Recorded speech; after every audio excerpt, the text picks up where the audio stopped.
Indian political experts say this reference to terrorism appears to be an indirect message to China to pressure its all-weather ally Pakistan to take action against terror organizations. This week will see the most intense bilateral engagement between the two countries since they agreed to normalize ties following a border standoff in Ladakh 5 years ago. From bureaus worldwide, this is FSN. From the studios of Extreme Sports in Hastings, Nebraska, we present Huddle Up, a great way to start your day with all the news, weather, and sports you need, interesting interviews, and friendly conversation from two guys that go together like Scooby and Shaggy. Mike Will and Tyson Havronic.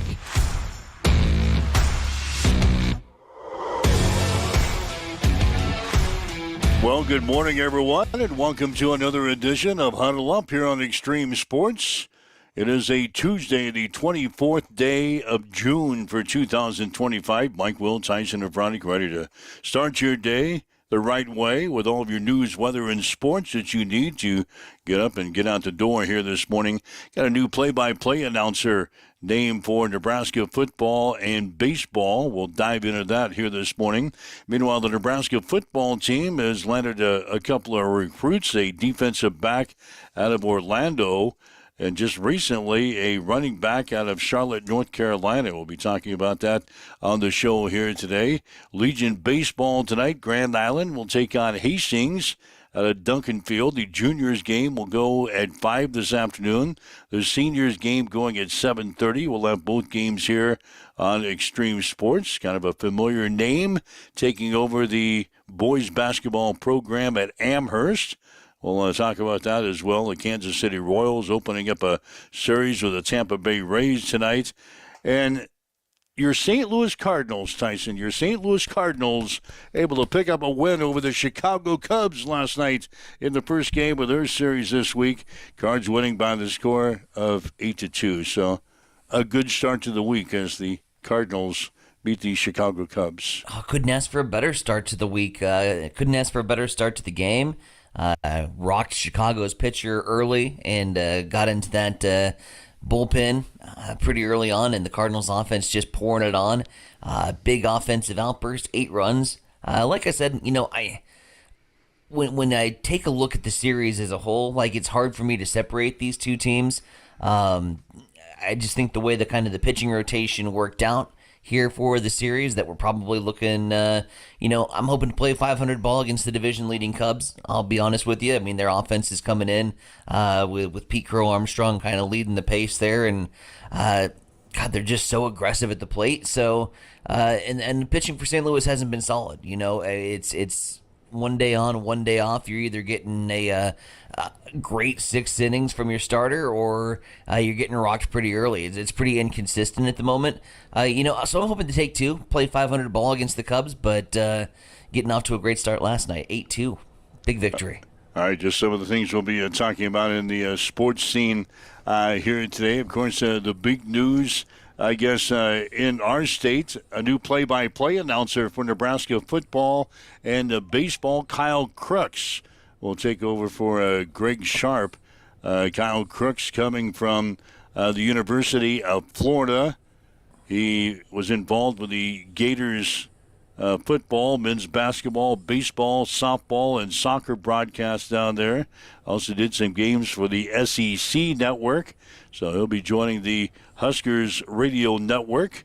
And as far as the football is concerned, he'll be teaming up with Damon Benning and Jessica Cootie. So he's got to do a little bit of research here and fast at it here. He's leaving the University of Florida.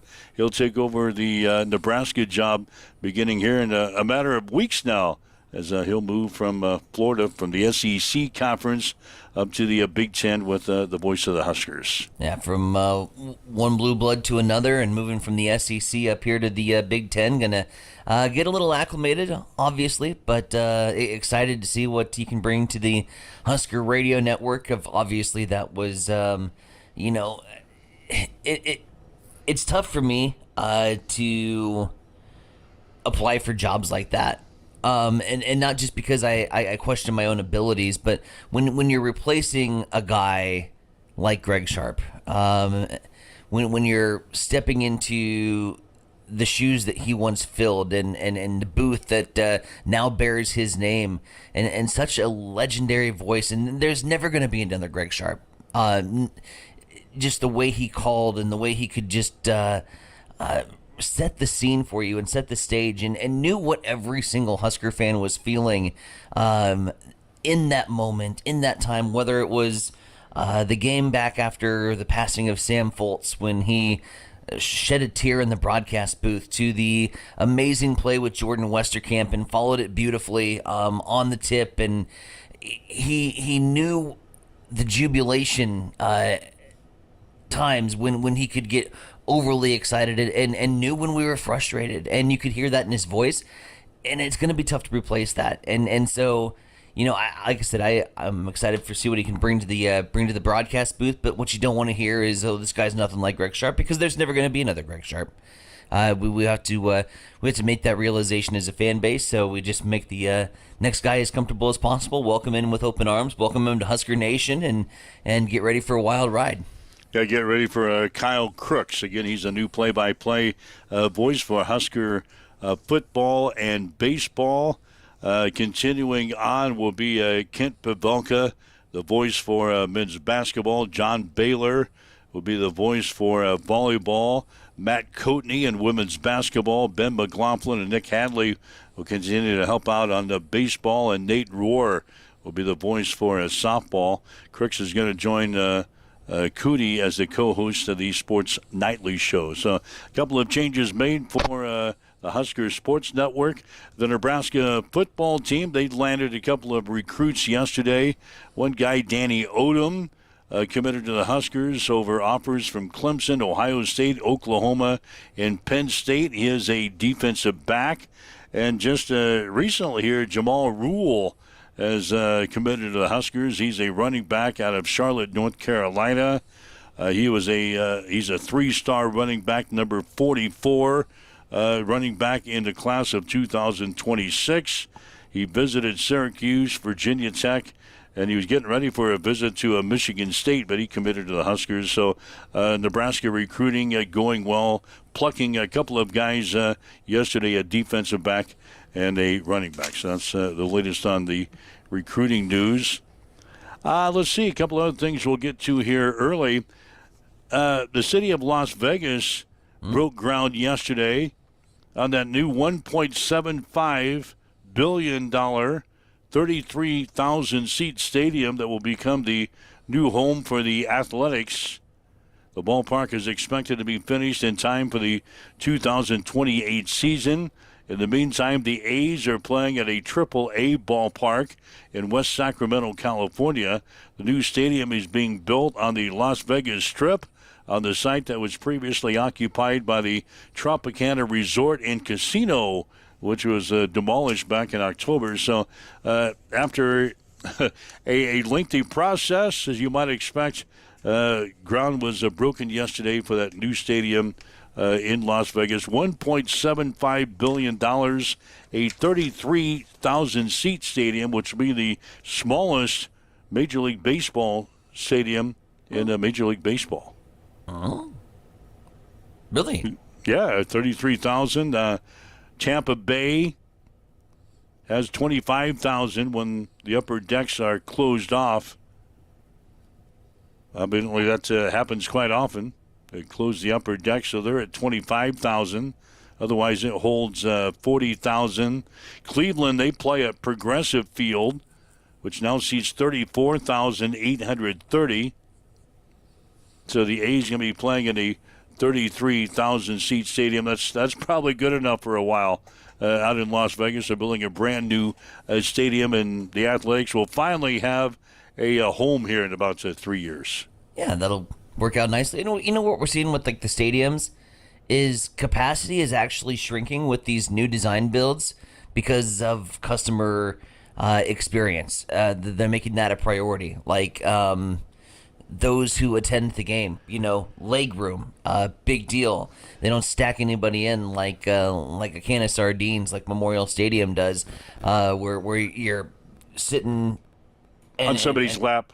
and the guy got one. Like if you're on the end, you like one cheek on, one cheek off. They're really all about enhancing the ballpark experience. I've seen renderings and drawings of this baby. I mean, this looks like something out of the Jetsons or Futurama or something like that.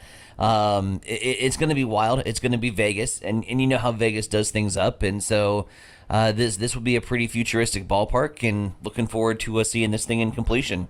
It bears a striking resemblance to Australia's famed Sydney Opera House, is what they are saying. Wow. Didn't think we were getting that in-depth with architecture today, but... A glass window beyond the outfield provides an outdoor feel with the views of the Las Vegas Strip. And rather than having a centralized cooling system for this thing, air conditioning will be distributed through the seats. Nice. So every seat's going to have like their little own... A built-in AC? Yeah. You've got to do that in Vegas. You're going to be playing baseball in the summer. I think is it a retractable roof out there? I would guess, yeah.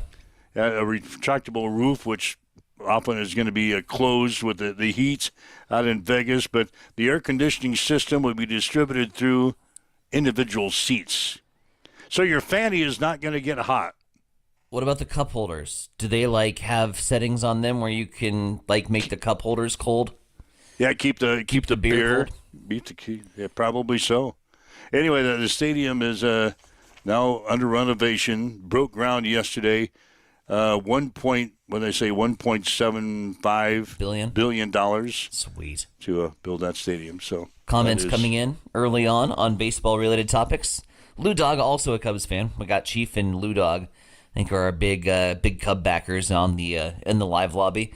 He had jinxed them, Lou says. He had to manage the Little League All-Star Game in Kearney, but seeing all those young kids' smiles was worth a loss, and I followed the game in the dugout. Shh, don't tell on me. I was managing an All-Star Game in Kearney. Good for Lou Dog.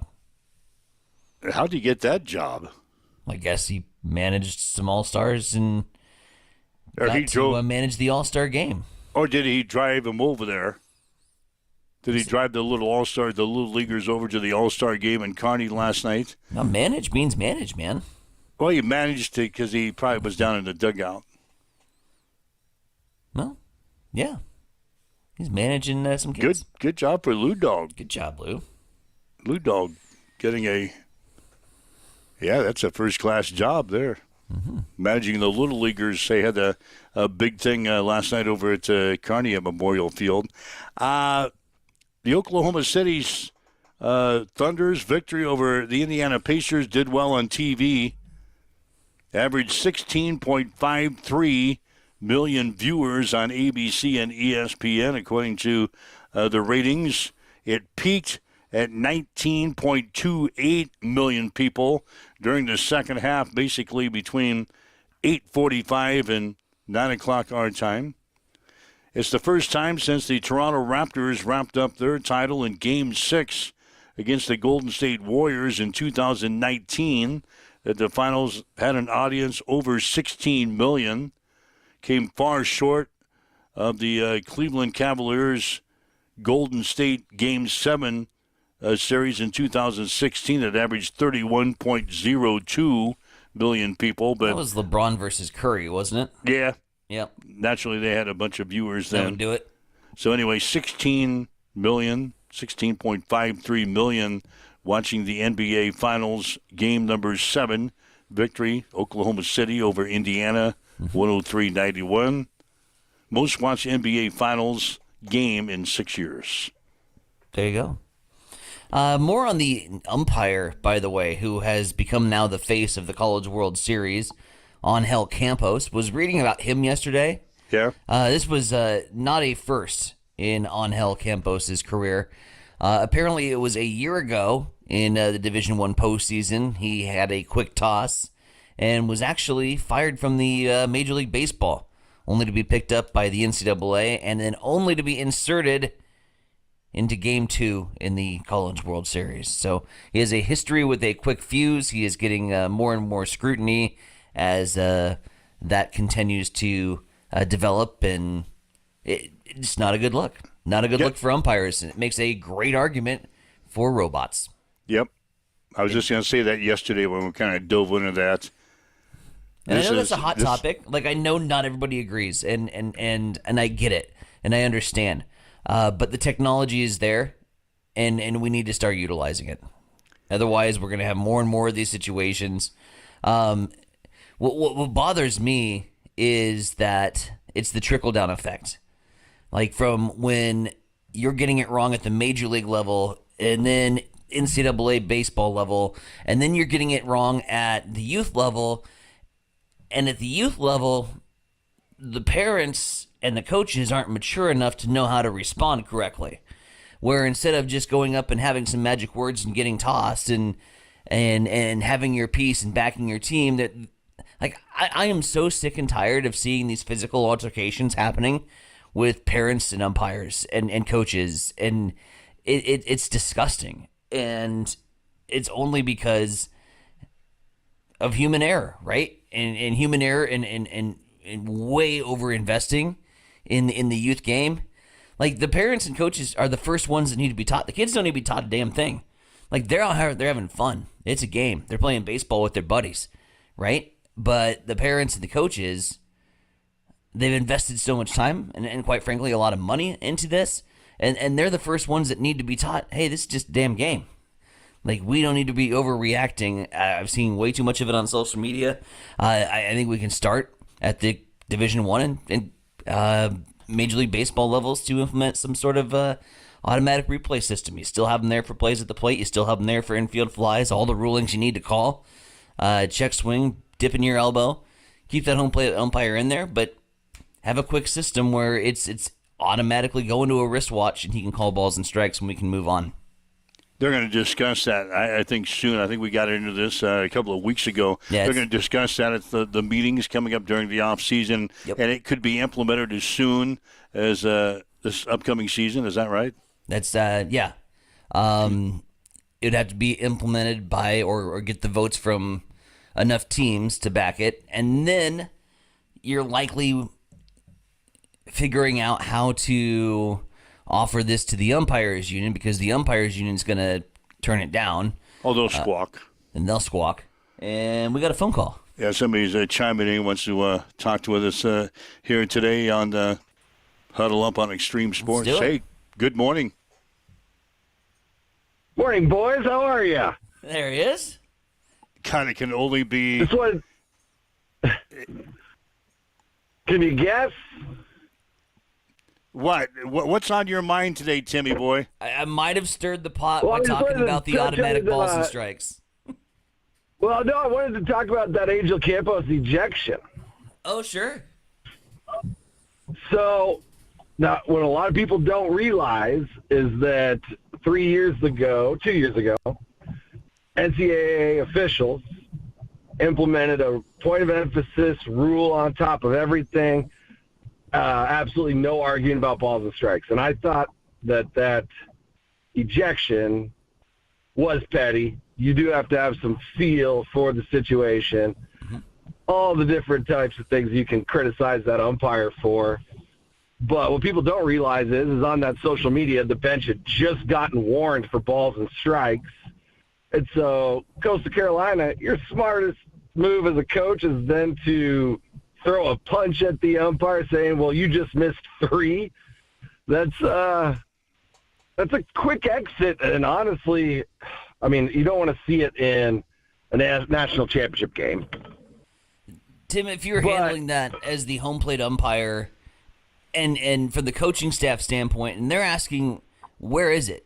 I mean, aren't you allowed to kind of get a feel, even if it's a kind of a frustrated feel, aren't you allowed to kind of be able to take that back to your pitchers and kind of figure out where his strike zone is? Don't you have a little wiggle room in there? It just seemed like he was warned rather quickly when he was just trying to figure out where the zone was going to be called all day.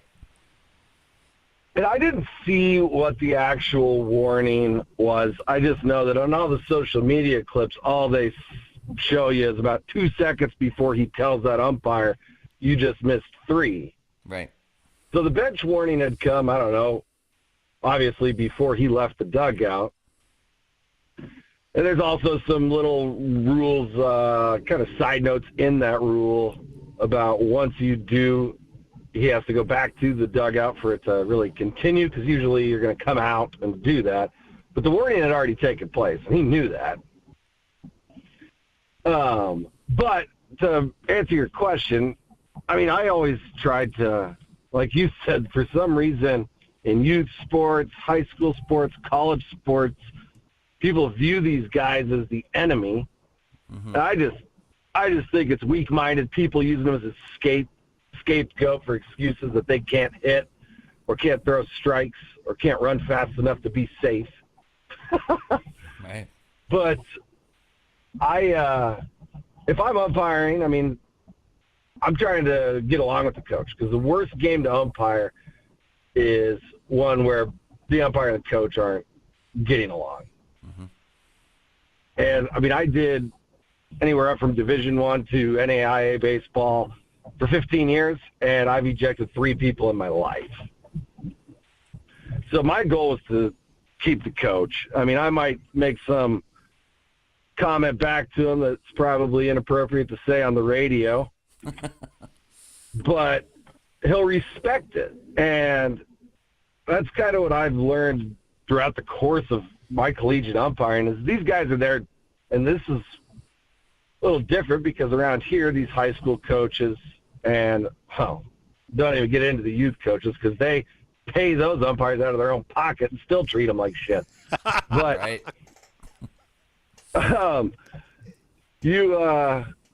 Those coaches are there strictly to win baseball games.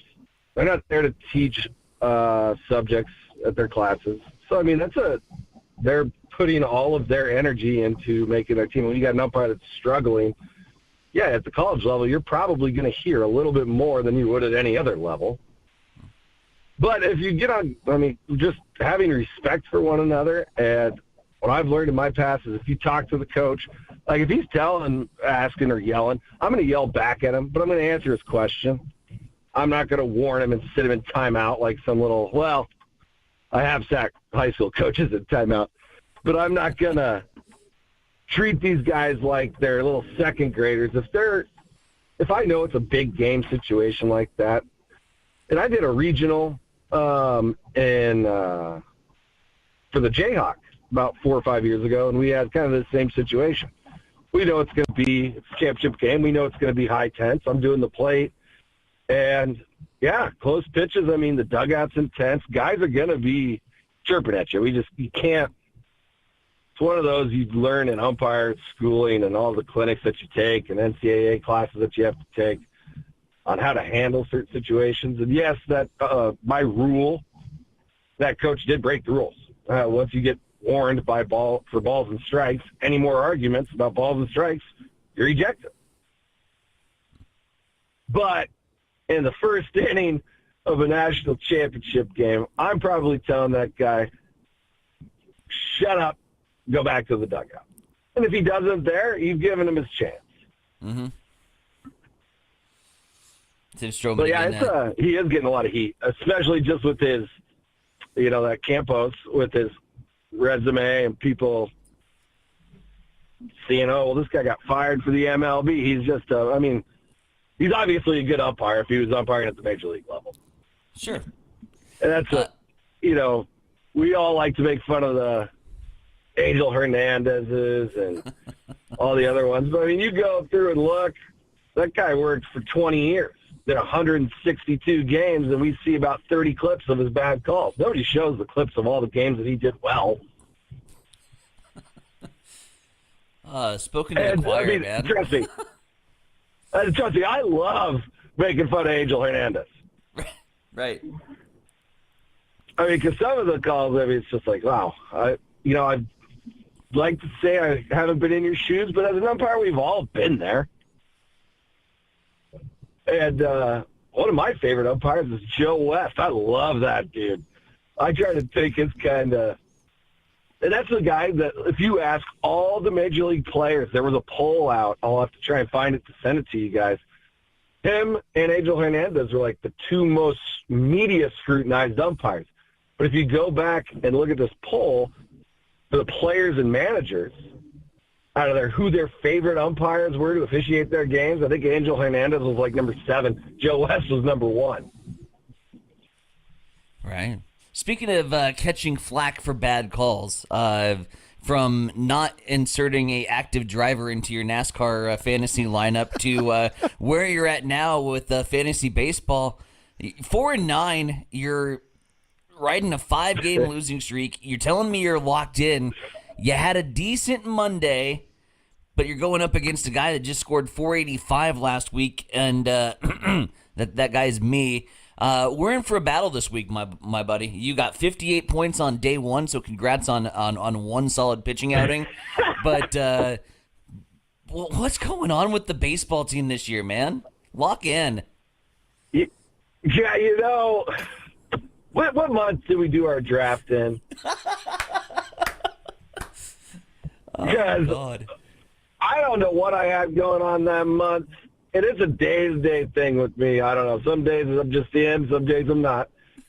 But, fantasy NASCAR, third place this weekend overall. Picking the race. I know Mike and I had a couple of the same drivers, which I was glad to hear. I was like, okay, good. These guys are still active. Perfect. Yeah, But, I just stole your drivers, Timmy, from our dinner we had the other night. You showed me your lineup. I just stole a couple of those and inserted them into my lineup. Oh, I knew there was. Okay, good. So, all right.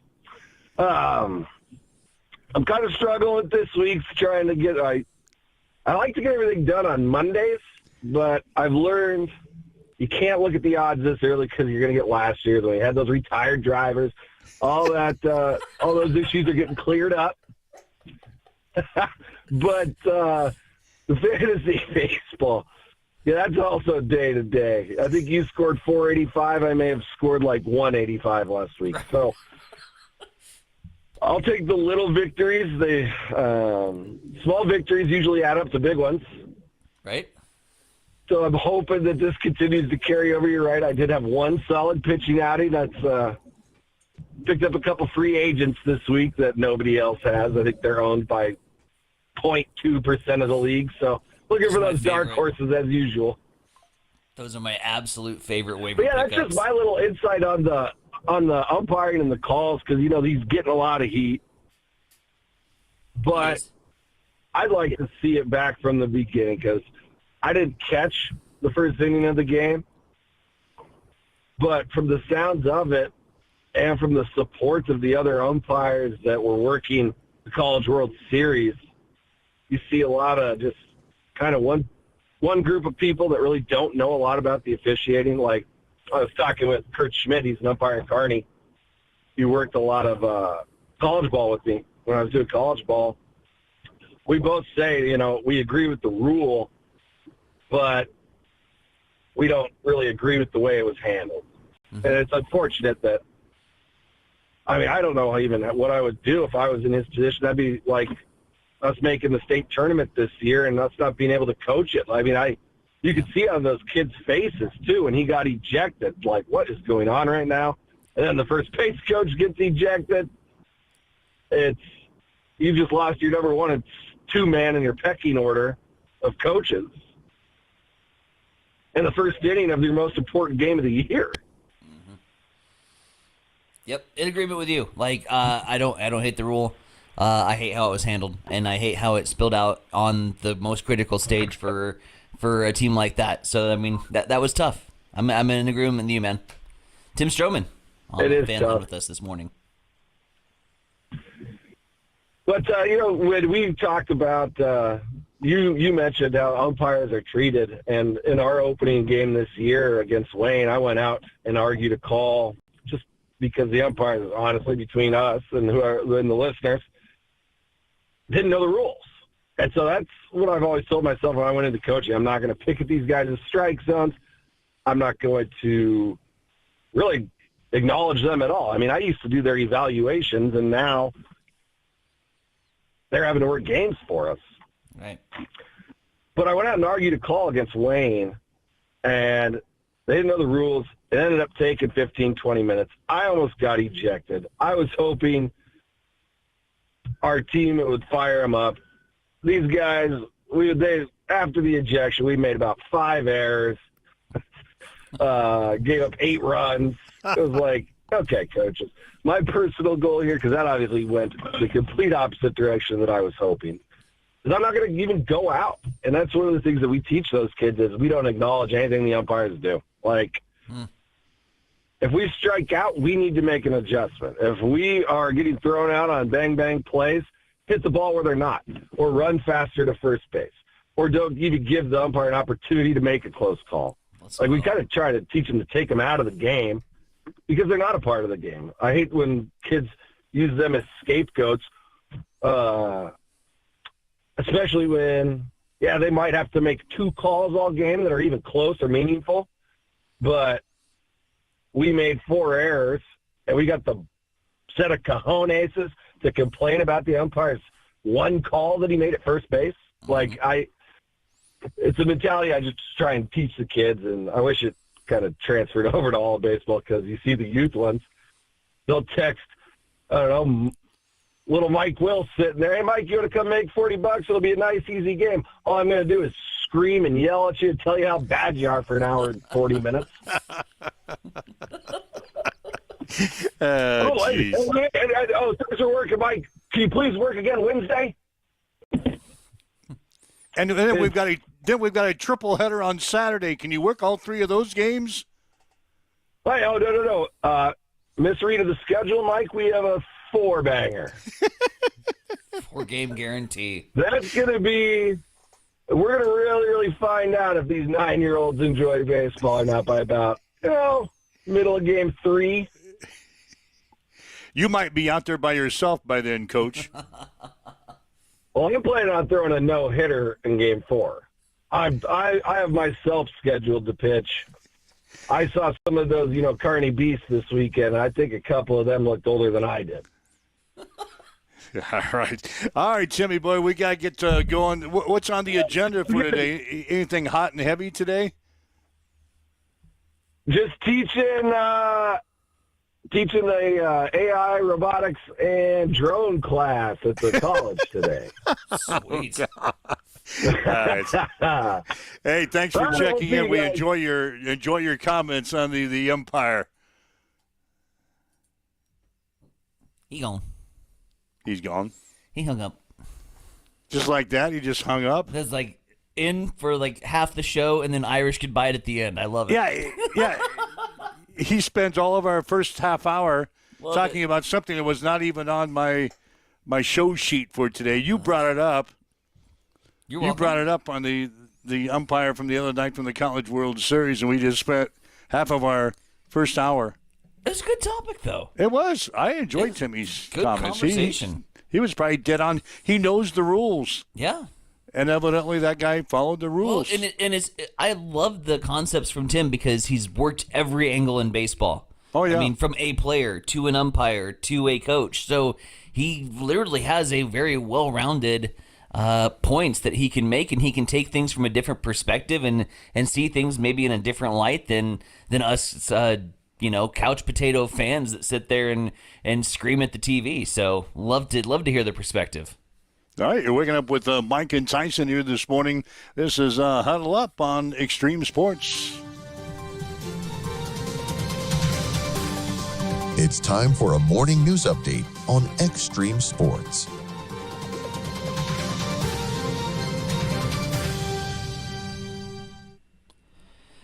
We'll start things off with the Nebraska State Patrol as they are renewing calls for motorists to, quite frankly, pay attention to the road after 3 troopers parked patrol units were struck in just the span of 10 days. Last night, the Nebraska State Patrol posted to Facebook that they were incredibly thankful to report that a trooper is alert, in good spirits, and will be okay after her cruiser was struck in Omaha. The trooper was inside the vehicle, parked with emergency lights activated when the cruiser was struck by a passing truck. The trooper was injured and is currently being treated at the hospital, but thankfully none of those injuries are thought to be serious. This is the 3rd such crash in less than 2 weeks across the state. The State Patrol reminds you to move over and slow down as you approach a crash scene. Meanwhile, this Thursday from 4 to 7, Grand Island's Railside District opens its doors for self-guided downtown development tours. Starting at the tourism office, attendees will pick up maps and project guides before exploring renovated historic properties, including mixed-use spaces featuring local businesses and apartments across a 2-block stretch. Each stop features engaging insights into the investment and community-led vision behind Railside's transformation. The revitalization has brought historic street lighting, wayfinding totems, bike racks, and the newly completed Amir Plaza, a vibrant cultural centerpiece for concerts, public gatherings, and weddings. Meanwhile, coming up tomorrow as part of the 2025 Summer Reading Program, the Hastings Public Library is bringing in Birds of Prey for an educational program called Raptors on Site. At the event, those in attendance can get up close and personal with Fontenelle Forest's eagles, falcons, and owls. The program, which runs from 2 to 3, aims to teach how essential these amazing birds are to the ecosystem. 7:35, back over to you, Mike. What's going down in sports? Well, Kyle Crooks has been named the new play-by-play voice for Nebraska football and baseball in his new role as the Director of Broadcasting for the Huskers Radio Network. Crooks will also co-host the network's Sports Nightly show. He comes to Nebraska after 8 years as the broadcast coordinator and play-by-play voice at the University of Florida. In his time with the Gators, Crooks worked on the radio network's football, men's basketball, baseball, softball, and soccer broadcast. He also broadcasted games for the SEC network. He'll be joined on the Nebraska football broadcast by Damon Benning and Jessica Cootie. The Nebraska football team has landed a 4-star defensive back from Orlando. Danny Oden committed to the Huskers yesterday over offers from Clemson, Ohio State, Oklahoma, and Penn State. Oden recorded 45 tackles, 2 interceptions, 3 pass deflections, and a fumble recovery in his junior season in high school. He also played on the offensive side of the ball, recorded 5 receptions for 40 yards. Meanwhile, Jamal Rule, a running back from Charlotte, North Carolina, is also committed to the Huskers in the 2026 class. He's a 3-star running back, ranked number 44 at his position in his class. He also made visits to Syracuse, Virginia Tech, and was getting ready to take a visit to Michigan State. In American Legion baseball action tonight, Grand Island Home Federal will play at Hastings 5 Points Bank. Grand Island 13-10 in the season after going 6-2 in the College World Series prep tournament over the weekend. Hastings is 17-5 after going 4-0 in the Omaha South tournament. Game time will be at 7:30. The juniors will play the first game at 5. We'll have both games tonight on Extreme Sports, beginning with the pregame show at 4:45 this afternoon. Hastings Sodbusters will open up a 3-game series at Casper tonight. The Sodbusters are 15-9 in the season after going 1-2 against the Plainsmen over the weekend. First pitch will be at 6:30. Connor Baranik has been named the new head boys basketball coach at Amherst. Baranik has spent the last 2 years as an assistant coach at Kearney for his brother Drake. He also spent 1 year as the head coach at Wood River. Kansas City Royals open up a 3-game series with Tampa Bay tonight in Kansas City. First pitch will be at 6:40. That's a check into your sports headlines. Now 7:38 on Extreme Sports. It's time for a morning weather update on Extreme Sports with Chief Meteorologist Tim Jones. Tuesday will be a transition day from the cooler weather on Monday back to the warmer weather coming on Wednesday. In the meantime, we'll have a chance of hit or miss showers today and a high of 83. The good news is we'll only have southeast winds at about 5 miles per hour. Overall, between Tuesday into Wednesday morning, we can expect about a quarter to a half inch at the most here in the Tri-Cities. Tuesday night, an overnight low of 69. Wednesday, a high of 92 and 88 on Thursday. As you wake up, get going this morning, cloudy skies. It is 68 in Hastings at Extreme Sports. Accessible and affordable holistic care is just around the corner at Bamboo Spa and Wellness Center. Located at 208 South Burlington Avenue, Suite 101 in Hastings. At Bamboo Spa, we offer a range of therapies to help you unwind and recharge. Experience soothing massages, rejuvenating head spa scalp treatments, and our Advanced Glow 2 facials. Discover the healing power of ozone therapy and frequency healing. Become a member for exclusive 24-hour access to our therapeutic amenities, including the infrared sauna, hydro massage, and cryo lounge. Members enjoy 20% off all services and 10% off products in our non-toxic retail shop. Visit our Facebook page to learn more and book your appointment today. Bamboo Spa and Wellness Center, truly holistic care, designed for you.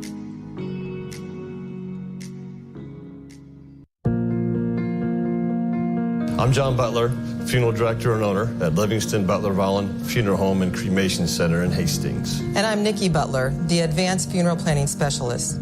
Whether you choose a traditional service, cremation, or a unique memorial service, our experienced staff is here to help guide you through every step. Visit us at lbvfh.com to learn more about our services and how we can support you. Livingston Butler Volland Funeral Home and Cremation Center. We are here when your need is greatest.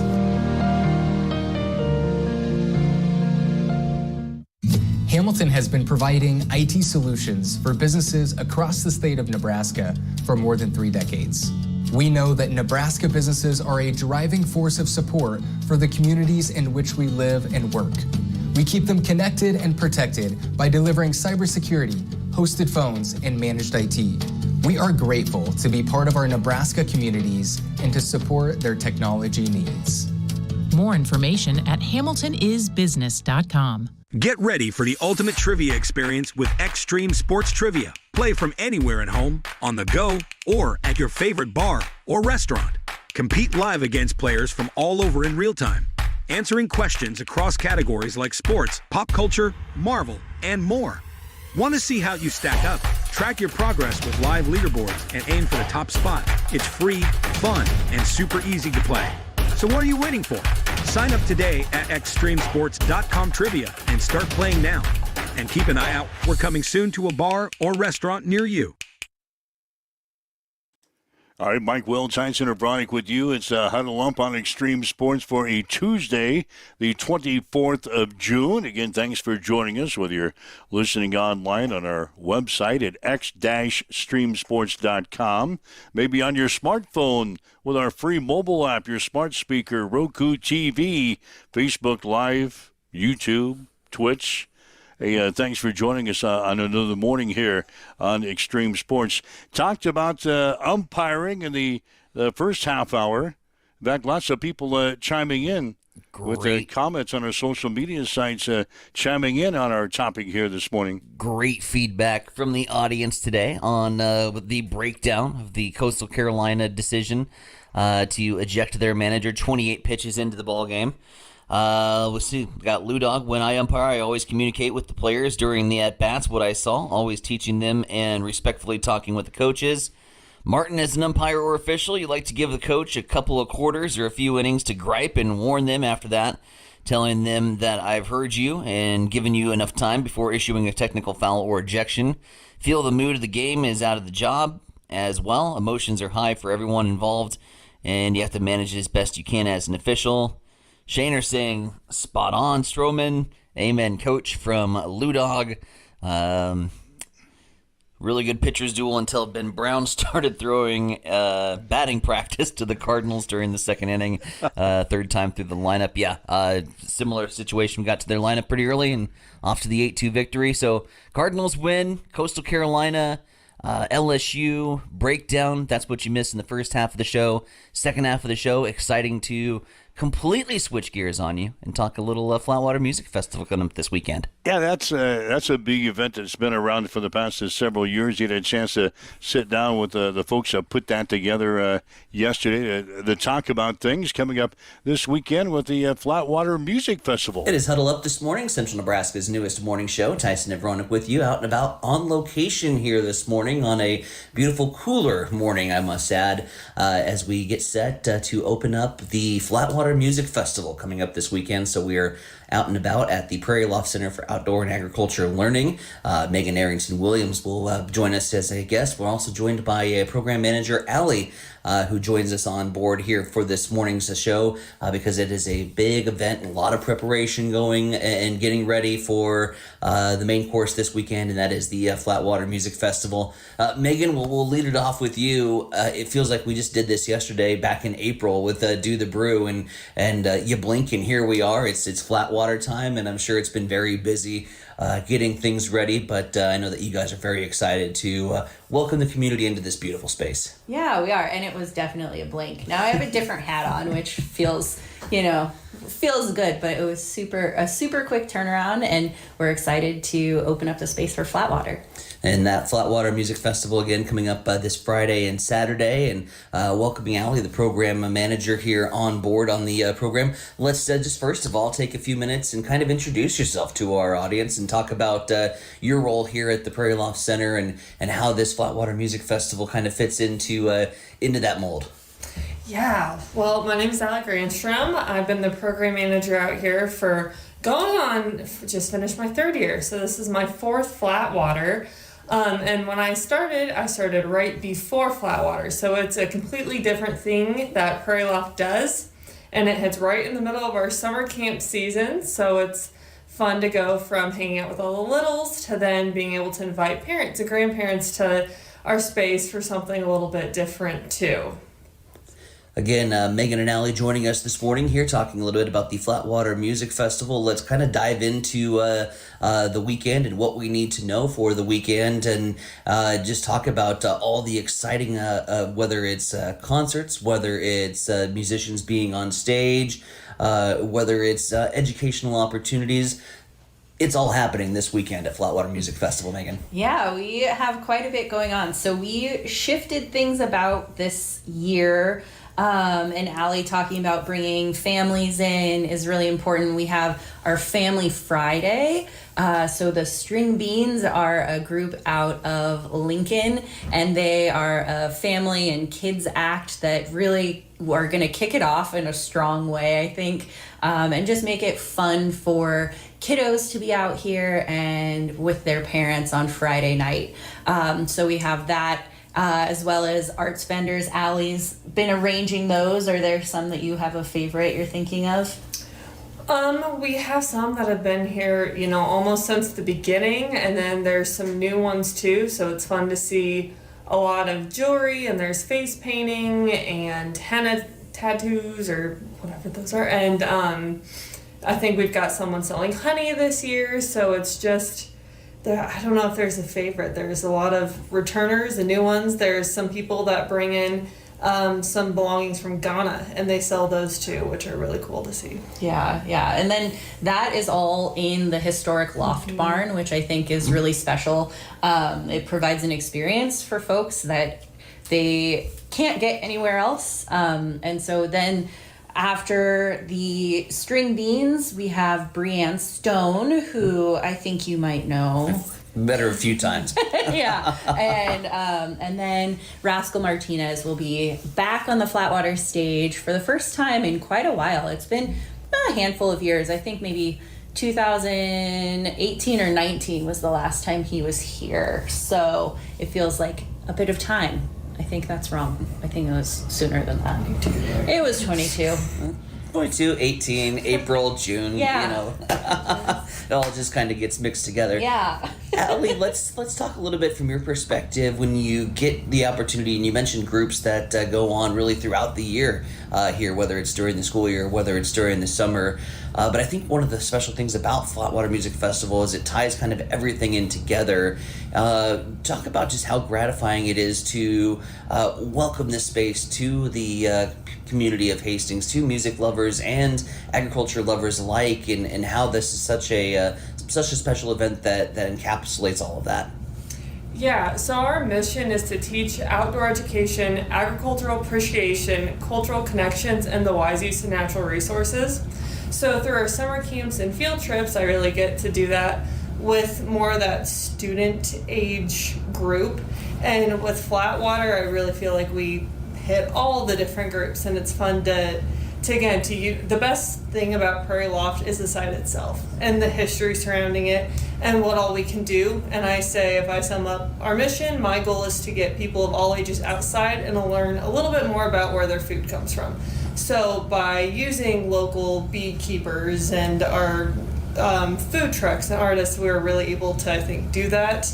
And then our kids' activities, again, our space speaks for itself. Our stump jump and mud kitchen are always a hit. So it's just a good time to get people outside and together and doing something a little different.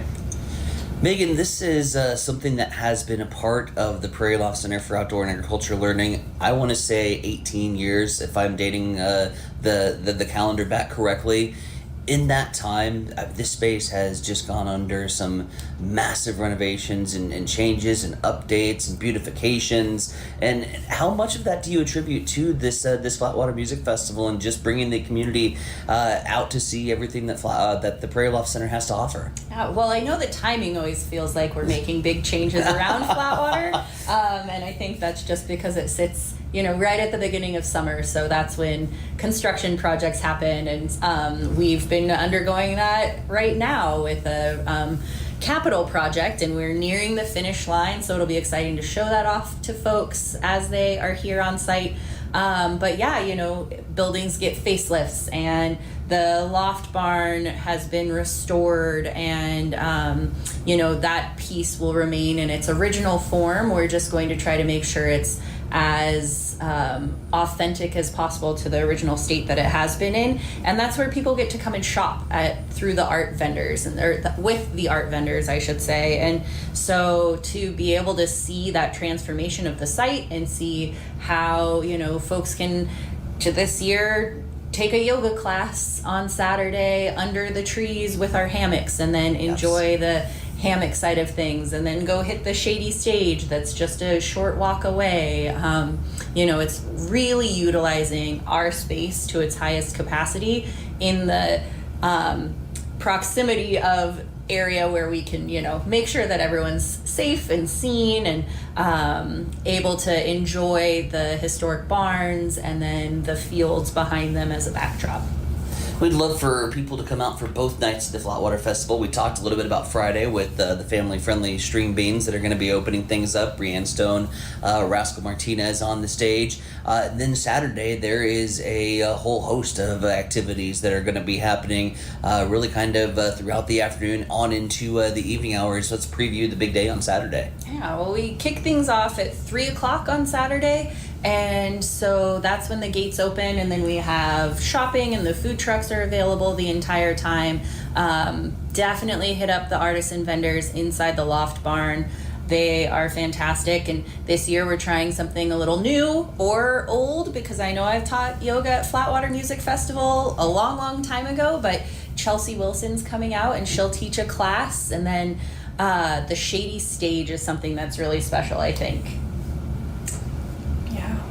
I think, you said it. Again, our art vendors, Hastings is just full of so many talented people, and then not just Hastings. We have people coming from Kansas and all over this year, so it's a good time just to get out. Mm-hmm. Most importantly, we want to talk about ticket information, and those are available now. People can go ahead and get their advance tickets for what should be a magical weekend here at the Prairie Loft Center. Yeah, absolutely. And be sure to check out our main stage acts on Saturday night, too. We've got the John DePew Trio coming in from Kansas, and then a Brothers Fountain coming in from Colorado. So bringing in those regional folks for Saturday night. But get tickets ahead of time to be sure to save $10 because the prices go up at the gate. Again, Megan Arrington Williams and Allie joining us this morning here on Huddle Up as we talk about the Flatwater Music Festival. As far as other information is concerned, social media, you guys have done a really good job of keeping that up to date with some FAQs and things you need to know about the Flatwater Music Festival, and even saw a Spotify playlist. So if you want to jam out ahead of time, that's all available, but that's all on your social media accounts. Let's talk where you can find out more info. Yeah, so you can find us on Facebook at Flatwater Festival, and on Instagram as well. And if you're a TikToker, we've got a new TikTok account that you can find us on there too. But then also our website is kind of that main hub, prairieloft.org/Flatwater. Last question before we let you go. Do you still find that we're seeing newcomers to the Flatwater stage, to the Flatwater Music Festival, people that haven't been here before that get to experience this, I call it magic, for the first time, realizing that there's such a beautiful space just not too far, maybe a 2-minute drive just out on the outskirts of Hastings? Do you still find newcomers that get to experience that magic for the first time? Yes, and that's one of the greatest treats of all, I think, to see their eyes light up when the lights go on and the bands take the stage, and it's unlike any other experience. And we have newcomers coming to the Shady stage, and new art vendors and new volunteers this year. So we want everyone to be able to enjoy it, and we want everyone to experience it like it's the first time every time. One of my favorite events of the summer, going to be coming up this weekend, Friday and Saturday. It is the Flatwater Music Festival going on at the Prairie Loft Center for Outdoor and Agriculture Learning. Megan and Allie have been our guests this morning on Huddle Up. We thank you both for the time. We know you're very busy getting ready for this big weekend, so we'll let you guys get back to work, but we appreciate you stopping by the show. Yeah, thank you. Thank you. In the Flatwater Music Festival coming up this weekend in Hastings. Going to get some insight on what's going on there.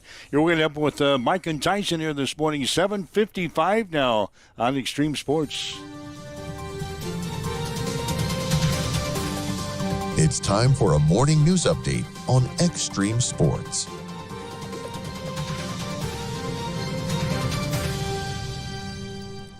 Top story today, Nebraska State Patrol renewing calls for Nebraska motorists to pay attention to the road after 3 troopers' parked patrol units have been struck in the span of just 10 days. Last night, the Nebraska State Patrol posted to Facebook to be incredibly thankful to report that a trooper was alert, in good spirits, and will be okay after her cruiser was struck in Omaha. The trooper was inside the vehicle, parked with emergency lights activated, when the cruiser was struck by a passing truck. The trooper was injured and is currently being treated at the hospital. Thankfully, none of those injuries are thought to be serious. It's the third such crash in less than 2 weeks across the state. Move over, slow down as you approach a crash scene. Meanwhile, coming up in Grand Island this Thursday from 4 until 7, the Railside District, aka downtown, will open its doors for a self-guided development tour. Starting at the tourism office, attendees will pick up maps and project guides before exploring some of the renovated historic properties, including mixed-use spaces, local businesses, and apartments across a 2-block stretch. Each stop featuring engaging insights into the investment and community-led vision behind the transformation. The revitalization has brought historic street lighting, wayfinding totems, bike racks, and the newly completed Amir Plaza, a vibrant cultural centerpiece for concerts, public gatherings, and weddings. Coming up tomorrow in Hastings, part of the 2025 summer reading program, the Hastings Public Library will be bringing in Birds of Prey for an educational program called Raptors on Site. At the event, those in attendance can get up close and personal with Fontenelle Forest's eagles, falcons, and owls. The program, which runs from 2 to 3, aims to teach how essential these birds are to our ecosystem. 7:57, back to the Eastside Studios. Mike, what's the haps in sports? Well, Kyle Crooks has been named the new play-by-play voice for Nebraska football and baseball in his new role as the Director of Broadcasting for the Huskers Radio Network. He will also co-host the network Sports Nightly show. He comes to Nebraska after 8 years as the broadcast coordinator and play-by-play voice at the University of Florida. The Nebraska football team has landed a 4-star defensive back from Orlando. Danny Oden committed to the Huskers yesterday over offers from Clemson, Ohio State, Oklahoma, and Penn State. Huskers also have landed a running back out of Charlotte, North Carolina. Jamal Rule has committed to the Huskers in the 2026 class. He's a 3-star running back, number 44 in his class. He also made visits to Syracuse and Virginia Tech and was getting ready for a visit to Michigan State before committing to the Huskers. American Legion baseball action tonight. Grand Island Home Federal will play at Hastings 5 Points Bank. The seniors game will be at 7:30 tonight. The juniors will play the first game at 5. We'll have both games here on Extreme Sports, beginning with a pregame at 4:45 this afternoon. Hastings Sodbusters open up a 3-game series at Casper tonight. First pitch will be at 6:30. And Connor Baranik has been named the new head coach for the boys basketball team at Amherst. Baranik has spent the last 2 years as an assistant coach at Kearney for his brother Drake. He also spent 1 year as the head coach at Wood River. That's a check in your sports headlines at 7:59. It's time for a morning weather update on Extreme Sports with Chief Meteorologist Tim Jones. Tuesday will be a transition day from the cooler weather on Monday back to the warmer weather coming on Wednesday. In the meantime, we'll have a chance of hit or miss showers today and a high of 83. The good news is we'll only have southeast winds at about 5 miles per hour. Overall, between Tuesday into Wednesday morning, we can expect about a quarter to a half inch at the most here in the Tri-Cities. Tuesday night, an overnight low of 69. Wednesday, a high of 92 and 88 on Thursday. As you wake up, get going. We've got cloudy skies. It is 68 in Hastings at Extreme Sports. Accessible and affordable holistic care is just around the corner at Bamboo Spa and Wellness Center. Located at 208 South Burlington Avenue, Suite 101 in Hastings. At Bamboo Spa, we offer a range of therapies to help you unwind and recharge. Experience soothing massages, rejuvenating head spa scalp treatments, and our Advanced Glow 2 facials. Discover the healing power of ozone therapy and frequency healing. Become a member for exclusive 24-hour access to our therapeutic amenities, including the infrared sauna, hydro massage, and cryo lounge. Members enjoy 20% off all services and 10% off products in our non-toxic retail shop. Visit our Facebook page to learn more and book your appointment today. Bamboo Spa and Wellness Center, truly holistic care, designed for you. Connet Auto Care is the trusted name in automotive repair and maintenance services in Hastings. We're a gold-certified Napa Auto Care Center. Our ASE-certified technicians have the Blue Seal of Excellence, receive continuous training, and are committed to providing the best service your vehicle can get. Whether it's preventative maintenance, major repairs, or just an oil change, Connet Auto Care is here for you.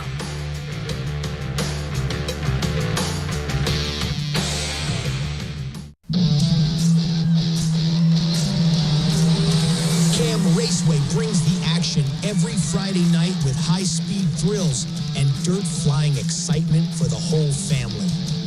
From A-class and non-wing warriors to junior sprints, junior cage karts, and flat karts, there's something for every race fan to cheer for.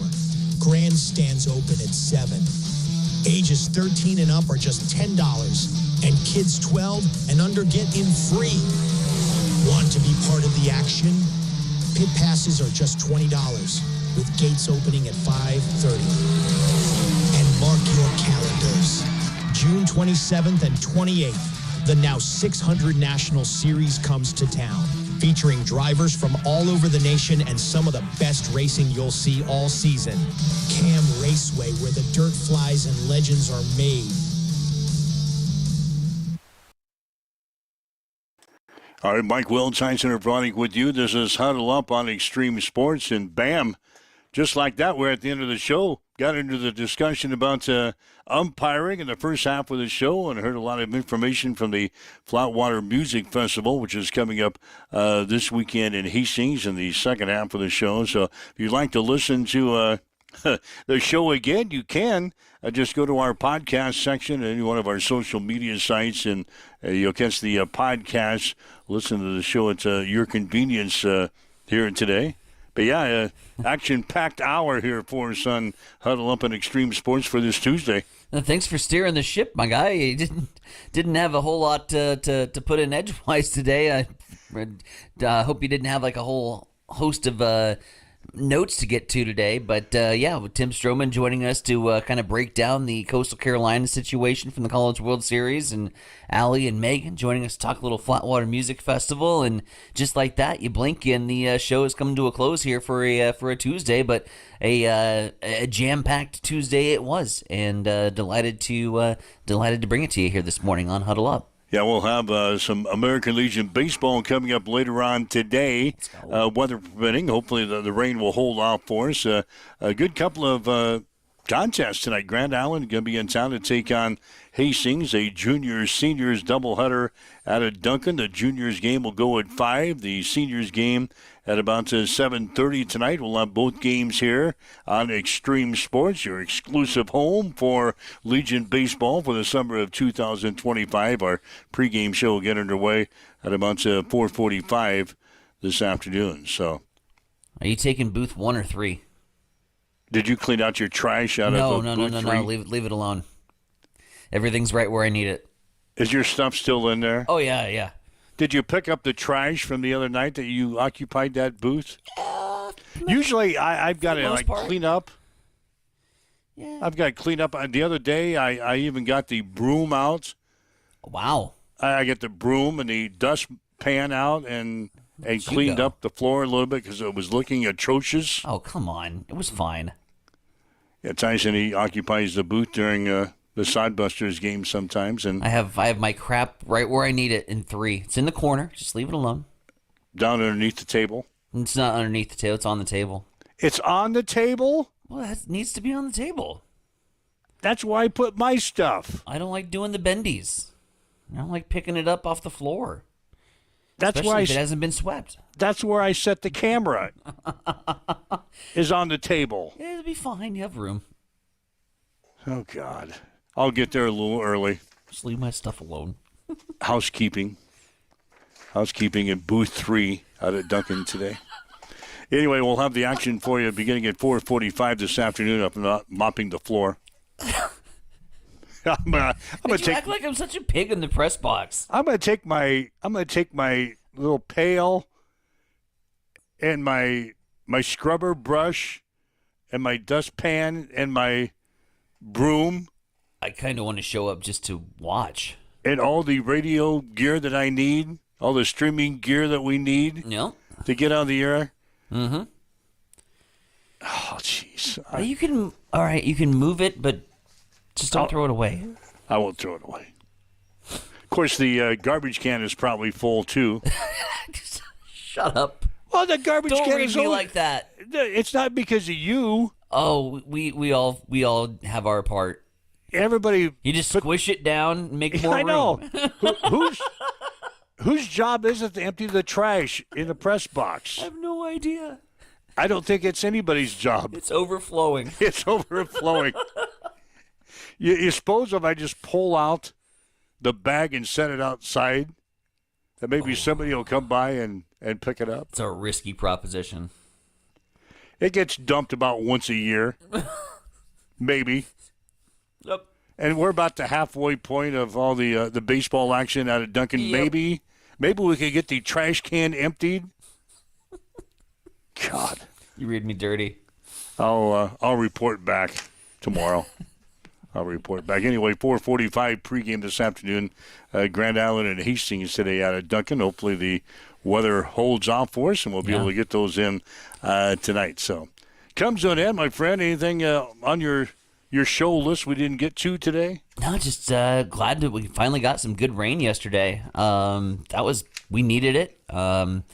Like I said, hopefully it holds off for some baseball action later on this evening. But we did get a nice little shower and storm. That was love me some early evening thunderstorms. Yeah, it didn't even last very long, but we got a good rain out of it, like 3/4 of an inch. Yeah, in some locations. I know some portions of Hastings had over an inch of rain last night, so that is good. I just like the fact that I didn't have to water last night. Nor probably today. Nor today. It put a halt to my plans to mow the yard last night, though. Oh, darn. I don't know when I'm going to sneak that in this week, but oh, no. It kind of screwed up my plans. Anyway, we'll do. I will plan on being here tomorrow. 7 a.m. starting time for Huddle Up tomorrow on Extreme Sports. Thanks for joining us. Again, grab the podcast if you missed portions of the show today. Enjoy your day. We'll see you again tomorrow here on Huddle Up. You've been listening to Huddle Up on Extreme Sports, Central Nebraska's new home for sports. Join us every weekday morning from 7 until 8 on Extreme Sports.